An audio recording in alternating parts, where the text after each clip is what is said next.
This is Market Ready, a brand new podcast about how companies bring products to market. On this season, we go behind the scenes and give you an in-depth look at the world of product marketing and answer questions like, what is product marketing? What are the core skills you need to be a product marketer? How is product marketing different at large and small companies? And so much more. But before we dive in, this episode is brought to you by Ragsdale Design Group. RDG Atlanta is an award-winning boutique digital media agency that specializes in creating branded content, advertising, and user experiences. To get your new product market ready, visit rdgatl.com/market ready to learn more.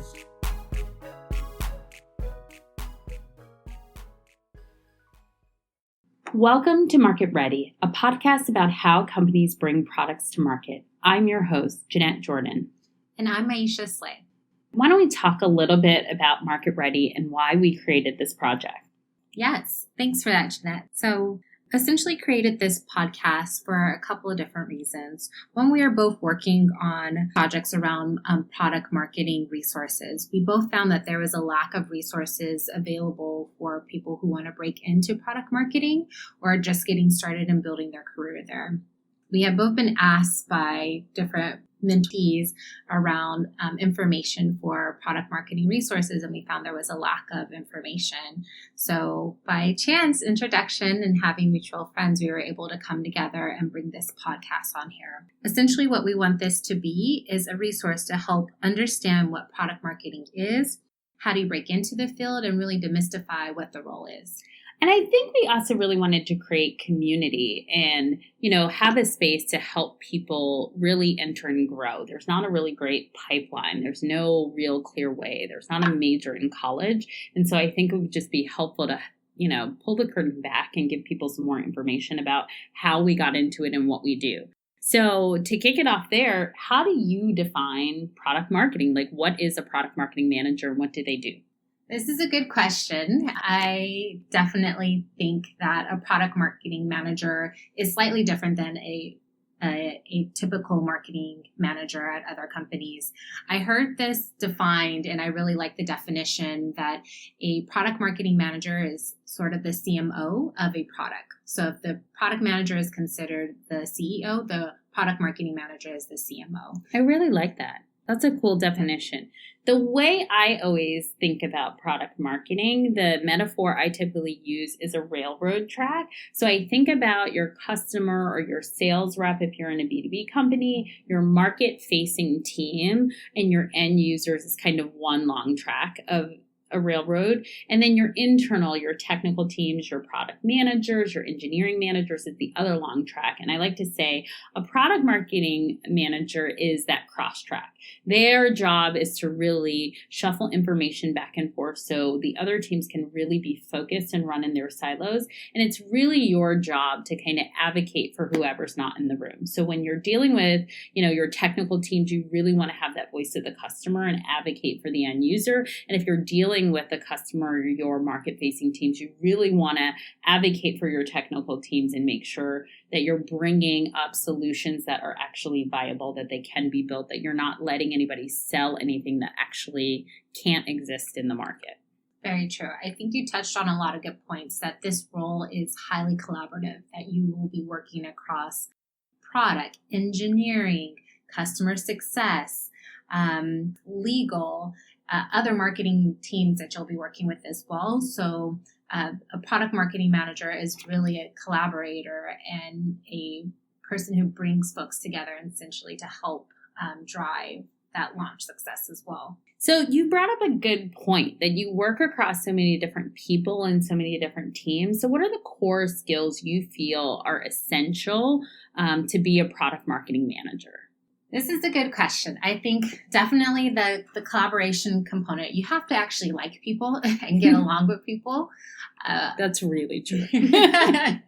I think also the ability to influence. So one of the things that is really important is that you're going to be working across so many different teams. but you don't always necessarily have a senior title attached with it. So you have to figure out a way to negotiate and influence people, whether that's product team, whether that's your legal team, whether that's your customer success team, to actually all come together and agree and make sure that they are all pulling their weight in order to help this go-to-market launch actually happen. So you really have to have those skills to influence folks across the board without any real authority. That is a great idea. And I would never have described ability to influence, but I think that you're exactly right. And I think in addition to influence, I think adaptability. I always think about that as a core skill because product launches always change, is for anybody who's done this for a long time. And not only that, I think about adaptability is depending on who you're talking to, how you position something, how you influence somebody might change, right? A lot of what product marketers do, and we'll talk a little bit more about that, is thinking about messaging and positioning. And I always think about when you're trying to talk to a key stakeholder, that positioning that I'm going to use, what my engineering manager cares about is going to be very different than what my sales rep cares about, or very different than what my legal person cares about. So you also have to be really adaptable and know your audience to say, who am I talking to and what are their key KPIs? What are their key goals that they might need to hit? And what do they care about so that I can position what I'm doing in a way that's really going to align it with their major concerns or major issues or their goals so that we can continue to move things forward. But I think that's a great one. Anything else? You also brought up a good point about KPIs. I think that being a product marketing manager, you also have to be really comfortable with data. Everything now, especially if you work in the technical industry or even if you don't work in the tech industry, you have to have something to measure by. So you have to be very comfortable with how are you going to actually measure this launch? What are those key metrics you're looking for and driving towards? What are those goals? And then how are you going to measure that? So what are the things that you need to have in place to actually measure that from start to finish? That first touch point that a customer has with your product all the way into the end point, all the way until the complete life cycle of the product. So you have to get very comfortable with data and knowing those numbers, how you're going to measure yourself and what constitutes as success. I think is a really good skill to have. Yeah, and I think we're going to talk in future episodes all about GTM, but I do think that that's great. Whenever I'm mentoring somebody, one of the first things I, coach them to do is their go-to-market planning is really defining what is success. What are the KPIs? Is this something that is going to be just a strategic play? Do we just need to get it in the hands of customers? So, quantity of people using it is really key versus are we making money from it, right? There's all different types of KPIs, and that's a really great one, and we should talk more about that later. What other skills do you think that someone needs to have to be a product marketing manager? Yes, I think also the ability to learn fast. So to your point earlier, product launches sometimes get delayed, but sometimes they're also very fast paced as well. And so that timeline gets ramped up very quickly. So I think the ability to learn fast, very quickly, whether that is learning quickly about the technical side of the product, what that means, whether that means learning a little bit more about a certain part of the business and how they operate and how that's going to affect your particular product or launch. But just that thrive for always wanting to constantly learn and being able to learn very quickly. I think that's a good one. I think what I would add to the list is creativity. Yes. I think part of what we do as product marketing managers is understanding the competitive landscape, understanding who else is in there. And one of the things that you really need to be able to do, hopefully quickly as well, is understand what are the key differentiators. So what are people already doing in the market? How are you different? And how are you going to, either guide the product roadmap so that the product is different or message and position so you stand out differently? So I think some creativity to find that white space and really start to uniquely define what you guys do in that white space is really important. Are there any other kind of skill sets that we think we missed? I like the point about creativity. I like the point about the competitive landscape because you do really have to figure out what differentiates you from your competitors across the board. Why should your customers choose you versus somebody else who has an equal amount of product features that are coming out? I think another big thing that for a product marketing manager is important as a skill set to have is just also essentially some good, decent writing skills. Yeah. Half the time you are going to be creating a lot of decks, writing, in certain roles, writing quite a few blog posts. The copy that you put on is going to be customer facing majority of the time. Yeah. So you really need to be able to have strong writing skills as well. Because oftentimes what you're writing for messaging and positioning is what's going to live on the website, is what's going to live on any type of marketing collateral that the customer sees. So being able to have strong grammar skills is also important. Yeah, it's so interesting. The plus one I was going to add is actually technical skills. And what I would say is I don't think it's a must-have, but I do think it's a nice to have. Right. For me, I actually came from an engineering background. I had a lot of quantitative coursework. I used to be an engineer. So when it comes to, and I work with a lot of data products in the market, when it comes to how do we actually analyze things and create people, I know high level math. I've actually taken calculus and advanced statistics and all of those things. So I do think it's a competitive advantage for me as a product marketer. Definitely. So I don't think you have to have it, but I do think skill, a technical skill and starting to learn the technical aspects of your product over time is definitely something that you should do as a best practice. So let's talk a little bit about how product marketing differs from small companies to big companies. What is that like? This is a great question because we have both worked across both big and small organizations, from the bigger companies like the Googles, eBays of the world, all the way down to smaller startups. So I think that one of the biggest things between a product marketing manager that I have noticed at large versus small is that typically at a smaller company, as a product marketing manager, you are the voice for pretty much the entire product and for all the features going out there. So you're kind of a wearer of all hats and a catch-all until the marketing organization gets built out. Yeah. So typically, especially at startups, they may hire 1 to 2 marketing folks and then build it out around that. Yeah. So initially you are going to be that only person there building everything from the ground up, and really kind of being like that voice, that one and only marketer across the board.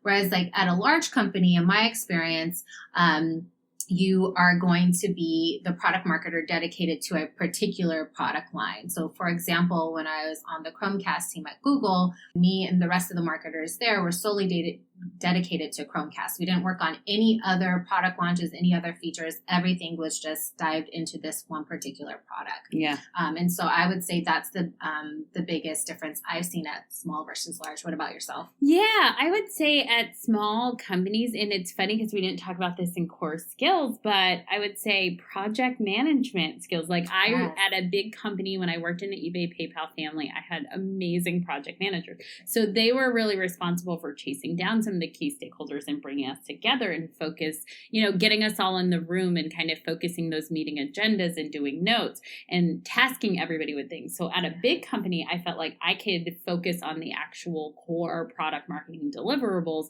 Whereas a small company, I felt like I always function as project manager too. Mm-hmm. It was my job to actually organize and really synthesize all of the people. And so I see that as a pretty huge and significant difference. Right. And I think you're right, just working across more products. I remember, at one particular small company, I worked across 10 different product managers. Yeah.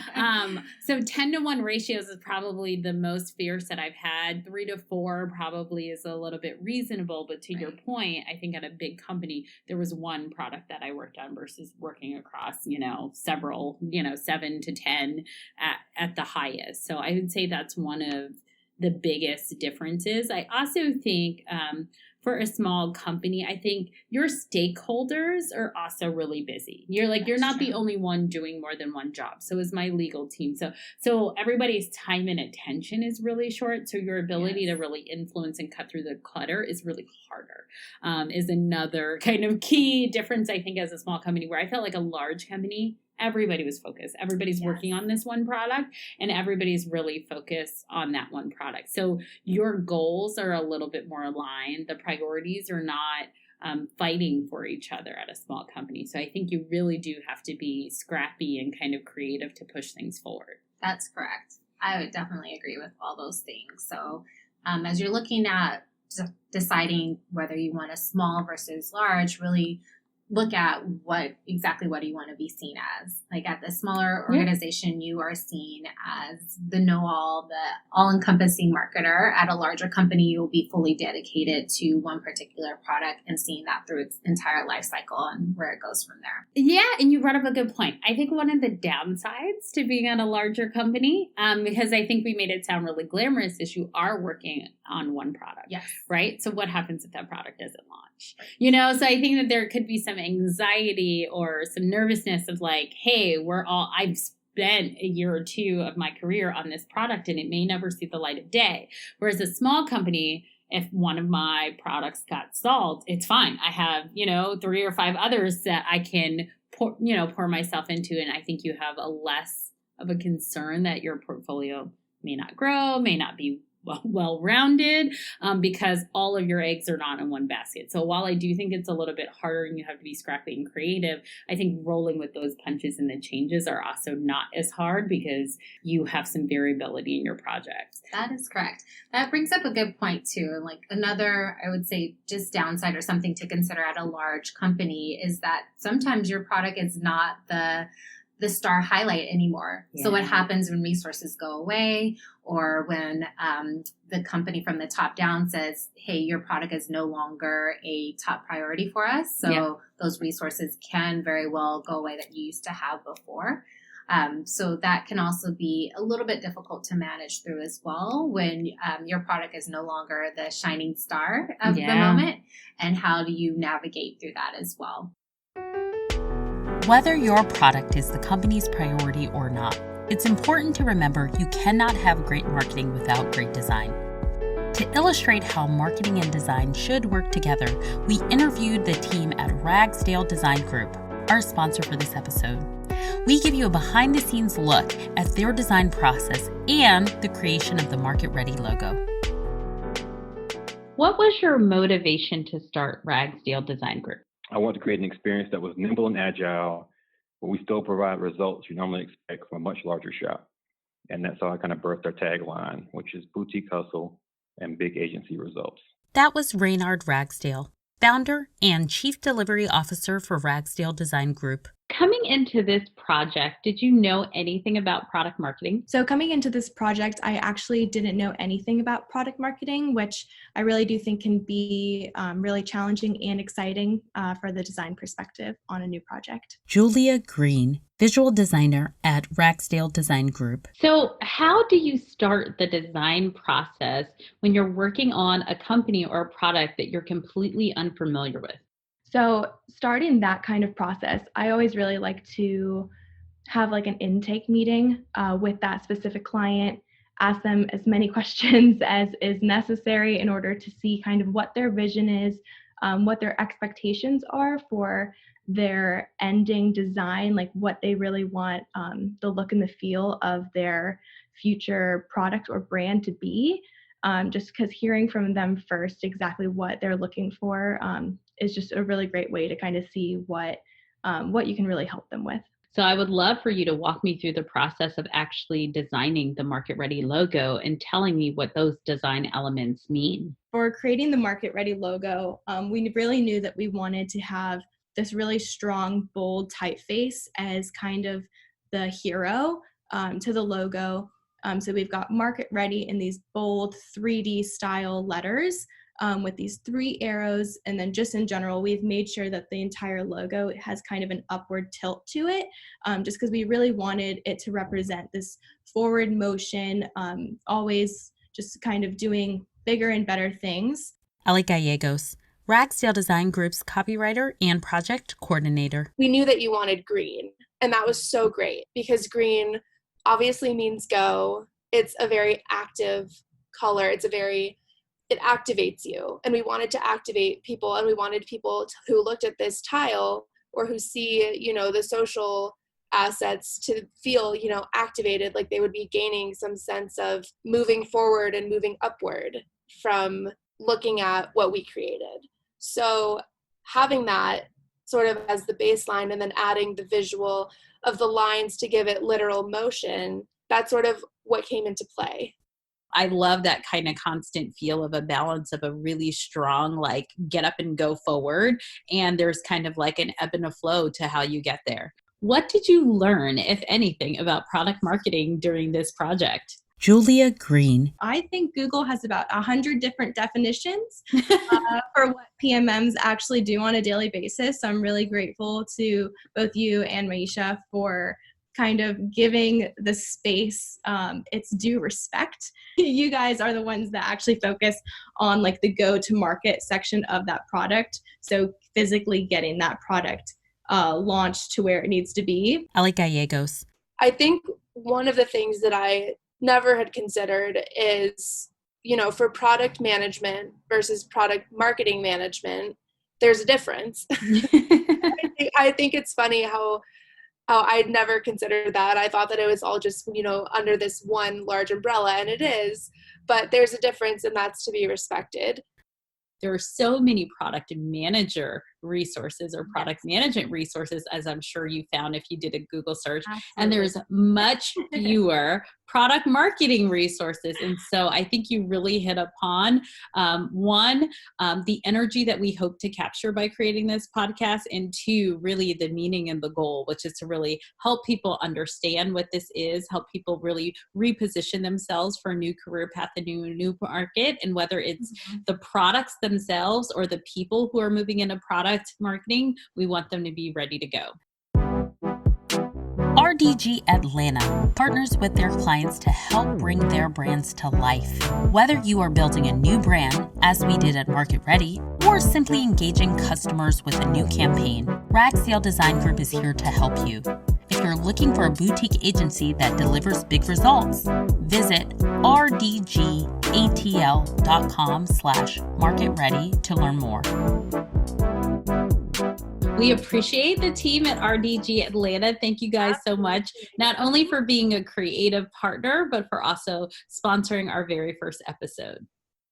So let's talk about the difference in kind of B2B and B2C. Yes. And I know we both kind of worked across those. I think you have more B2C experience than I, but what do you really think the difference is for product marketing at a B2C business versus a B2B business? Yeah, I think the similarities are pretty similar to sort of what we talked about at a smaller versus larger organization. So at a B2C company, essentially, your main goal is always about the customer. And not to say that's not at B2B, but you get more direct access to your customers in the B2C market. So for example, when I was working on more customer-facing products, I can actually go to a Best Buy and be able to see our displays and our products within the store, be able to see how customers interacted with them when they walked by, be able to just randomly go up to sales associates and ask them about how they are selling this, and have them give me the pitch, not knowing that I worked on this particular product. So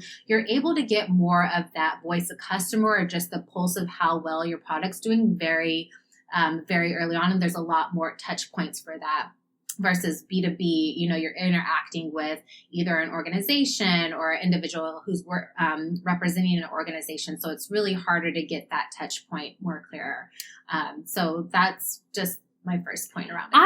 I always feel really torn about this. So B2C, I do think it's really exciting because it's usually products you can see out in the world. You can walk around and tell somebody what you do and they recognize it, and there's something great about that. I also think from an internal standpoint, when you're working on a B2C project, I think marketing in general has more respect. I think it's more closely tied to revenue, and you are considered a revenue generator, a revenue center in a B2C business, where I feel like in a B2B business, you're much more of a cost center. You're not the one making money. Your sales rep is the one selling for you. They are the revenue generator.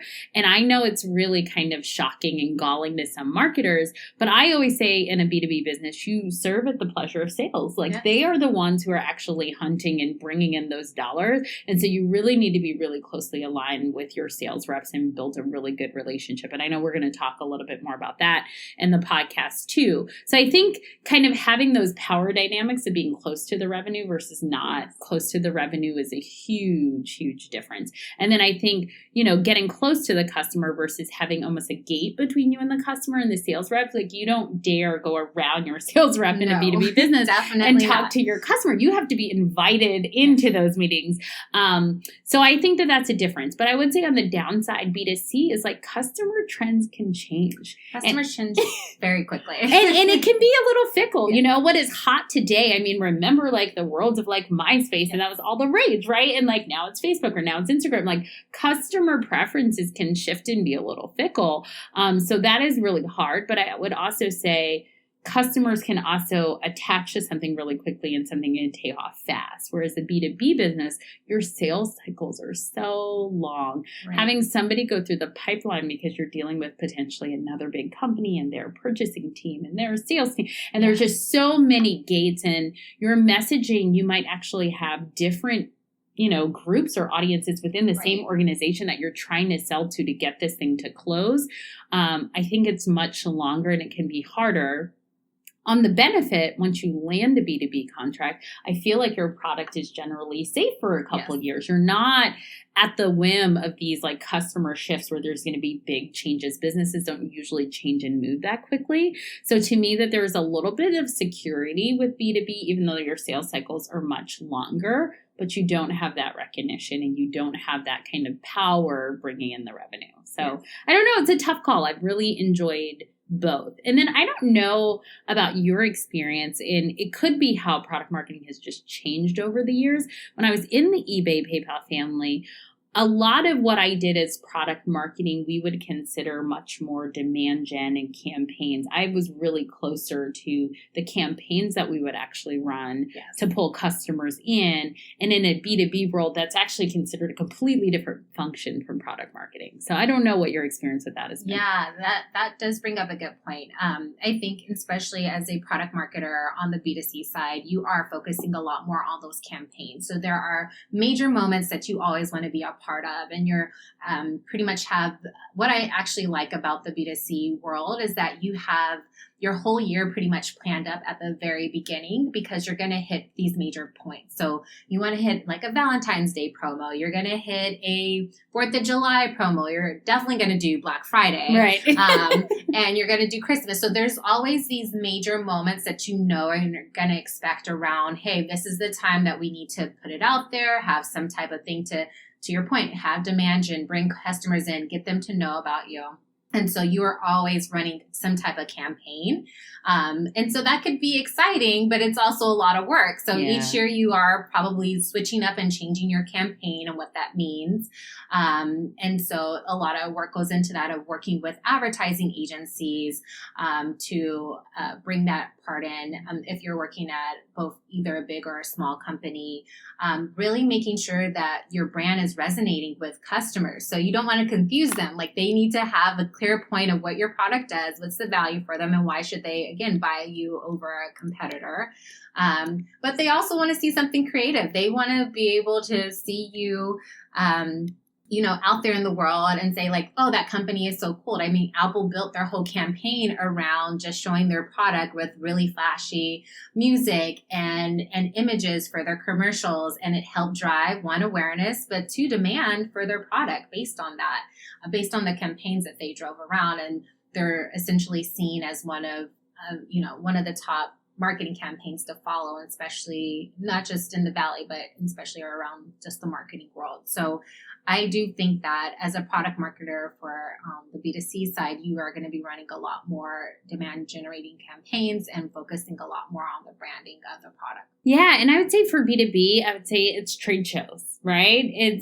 There are still these elements of moments, but I would say it's much more not something that people would necessarily understand in the consumer market. It could be, the Consumer Electronics Show is happening. It could be, a retail show is happening, like depending on who your client base is. It could be advertising week. Usually our big moments around trade shows, and it could be dinner, and it just looks a little different. I think it looks like much more like entertainment or wining and dining and creating an experience for your customers that they would remember. One of the things that my company does now, our, name is ad roll. And so we take like the role in our name really seriously. So one of the things that we did to cut through the clutter for trade shows is roller discos. Oh. And so around trade shows, we actually take over spaces and create an old school style roller skating rinks and give people an experience and give people a moment.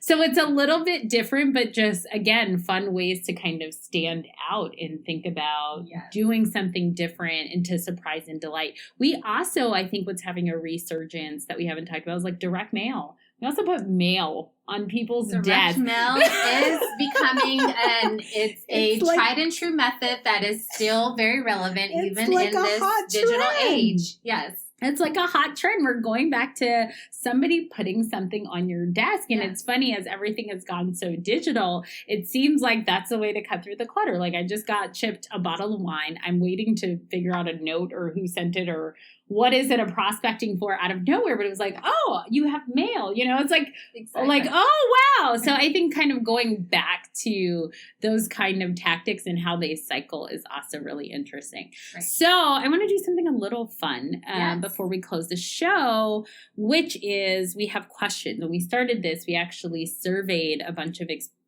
aspiring product marketers. And so I think I want to close with a question. Are you game for it? Let's do it. Okay. How would you define being a successful PMM in 3 bullets? That is a good one.